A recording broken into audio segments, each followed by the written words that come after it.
वाहतुकीचे नियम मोडणाऱ्या वाहनधारकांवर शहर वाहतूक शाखेच्या वतीने दंडात्मक कारवाई करण्यात आली आहे। यावेळी वाहनधारकांना वाहतूक नियमांची माहिती देत त्यांना समज देण्यात आली आहे। शहरातल्या विविध भागात वाहतूक नियमांचे उल्लंघन करणाऱ्या अल्पवयीन वाहनधारकांसह परवाना नसलेल्या वाहनधारकांवर शहर वाहतूक शाखेच्या वतीने कारवाई करण्यात आली आहे। यावेळी शहर वाहतूक शाखेच्या वतीने वाहनधारकांना वाहतूक नियमांची माहिती देत जनजागृती करण्यात आली आहे।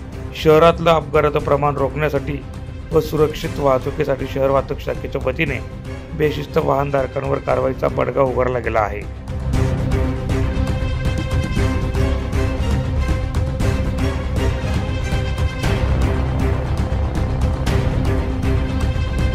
वाहतूक शाखेच्या या नियमित कारवाईमुळे शहराच्या वाहतूक व्यवस्थेला काही प्रमाणात शिस्त लागली आहे।